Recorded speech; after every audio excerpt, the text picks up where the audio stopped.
Hey guys, welcome back to today's video. So today we're going to be talking about why 2020 could likely be a presidential victory landslide, which I believe is 350 plus.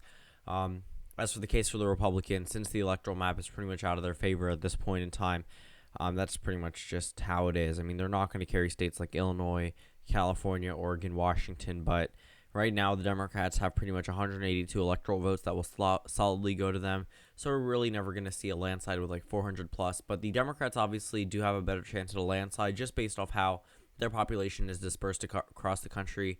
Definitely urban areas definitely are something that favor the Democrats. But a presidential landslide for the Republicans, probably something around 330 plus. And then for the Democrats, 350 plus. That's just how it is. No, it's not equally matched for each candidate to win a essential electoral college landslide. So my reasoning behind that is if it will be a landslide, it'll be either with a very strong Democrat or it will be with Donald Trump. And it won't happen with one of these offset dark horse type candidates for the Democratic Party because obviously they aren't as well known and they're not going to be coming in to save save America is what they'll probably use and run on as they are right now in the 2018 midterm elections.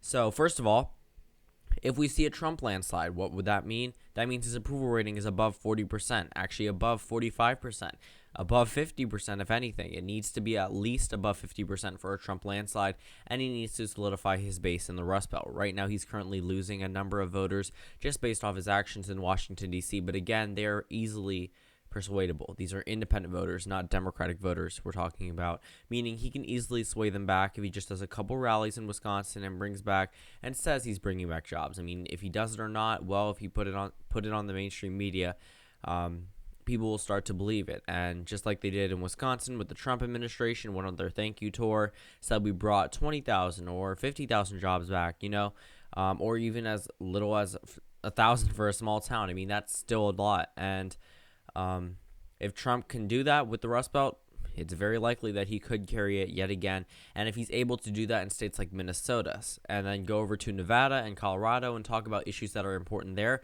the same way he did in a last-minute push before the 2016 election, we could likely see a Donald Trump landslide. Obviously, it's not the favorite to happen, but if a landslide scenario happens, it'll probably be with either Donald Trump or an extremely strong Democrat. Now, my definition of an extremely strong Democrat, people like Joe Biden, people like Bernie Sanders. I don't think there are pretty much any other ones as of right now.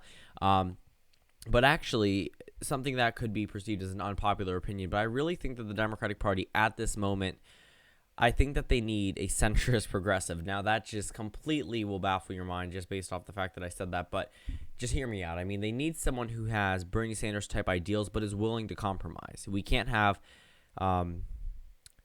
two candidates who are just completely in opposition to each other. Someone who's like on the far right and then someone's on the far left, because there would be no bipartisanship. But if Americans see it as one candidate who won't be bipartisan and the other one who will, then that could definitely help the Democratic Party if that is their candidate. Meaning if they have someone like Bernie Sanders, but he's not all, I'm 100% on a $15 an hour minimum wage, which he is, but I'm just using that as an example. That's obviously a whole different story and a whole nother type of video, but just using that as an example, if there's someone who can say, okay, we can work it down to 12 and work with Republicans and get them on their side, that could be shown as bipartisanship, and that's the number one thing that Americans like to see. They like to see things getting done in Washington. They don't want to deadlock Congress, and they don't want it to be a partisan vote every single time, because the Senate isn't made so it passes by one vote with the vote of the vice president. That's not how it's meant to be.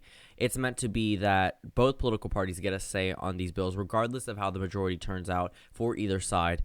But that's pretty much just not how it's been, because America has gotten extremely partisan. Our senators have become extremely partisan, and it's not necessarily in the favor of the American people. So let's talk about someone like Bernie Sanders as of right now. So let's look at an electoral map where he has an electoral college landslide. This would mean that Donald Trump would have a very low approval rating, obviously, and it would mean that Bernie Sanders would need to carry a number of states that Hillary Clinton did not carry. But he could probably do it because of the fact that these states are predominantly Democratic. By predominantly Democratic, I mean the Rust Belt. This is areas that would go blue if it just wasn't Hillary Clinton, and that's just the fact. I mean, if Hillary Clinton ran in 2012 and took over for Barack Obama in the 2012 nomination and ran against Donald Trump, she would have easily won the Rust Belt. I mean, she was scandal-free at that time, and everything would have been in her favor. But everything that happened, the media taking her down the same way they did with Donald Trump, they were both painted in negative images. And especially since she pretty much split the Democratic Party. If this happened in 2012, we wouldn't have seen a split Democratic Party, obviously, because no one would be willing enough to oppose the incumbent president except for someone like Hillary Clinton, being completely honest with you. And so Bernie Sanders landslide, meaning he would have to win up the Northeast, and then he would also have to win a number of these swing states: Ohio, Iowa, Colorado, New Mexico, and Nevada. Now we're just 2 electoral votes away from an electoral college landslide for the Democratic Party. Where can that happen? Arizona and Georgia. Give that to Bernie Sanders, but this is the most that I think he could win. I don't see a 50 state for either candidate. Don't, please. I've seen people make predictions where every single state except for California goes to Donald Trump. That's not going to happen. I don't see a prediction where I do see predictions, but I don't see a possible scenario where the Democrats win every single state except for a state like Wyoming. That's never going to happen, especially in the modern political era. Indiana and Missouri flip. That's becoming increasingly less likely, and we're not going to see a flip from a state like Utah. Even with an independent candidate, the Democrats will still have the minority, and we're not going to see a flip from Texas soon until 2024. By soon, I mean within the immediate future. We are 930 days away from the 2020 election.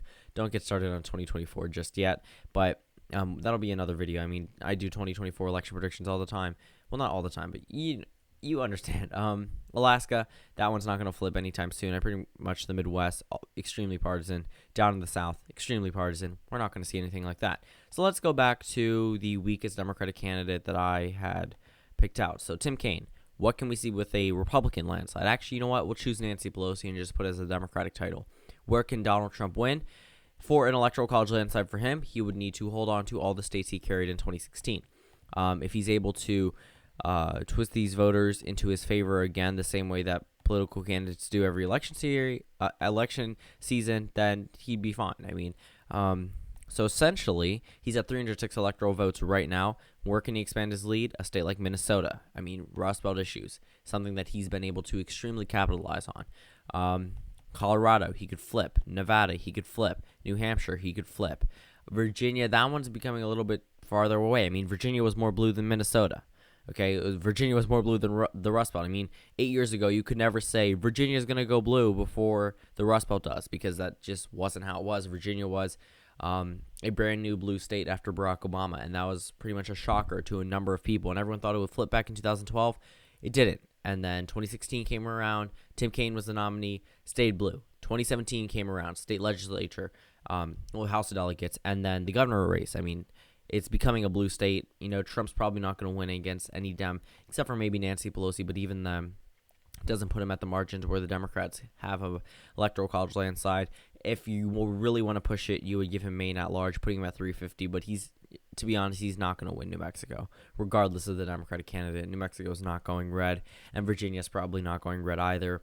The most logical landslide would be 337 electoral votes for Donald Trump, 201 for the Democratic Party. So the Democrats would definitely need everything on their side, and they would need everything to work in their favor. And they would need a crippled Donald Trump, as you saw in my 2020 best case for the Democrats. But we're talking about likelihood of a landslide for either candidate. It's probably more likely that we see a Democratic landslide than a Republican landslide, just based off how Republicans have typically done in previous elections and how the electoral map, again, is in the favor of the Democratic Party. So, so right now, the Democrats probably have a higher chance of getting a landslide, but again, it is possible for a Trump landslide. So we're going to go reset back to the 2016 electoral map, not South Dakota, and then just finish off this video. So thank you guys for watching this video. Comment down suggestions below. I'll probably get a couple uploads out tomorrow because I don't have as busy of a day as I did today, which is why I'm uploading at 10. But yeah, so thank you guys for watching this video again, and I'll see you all tomorrow.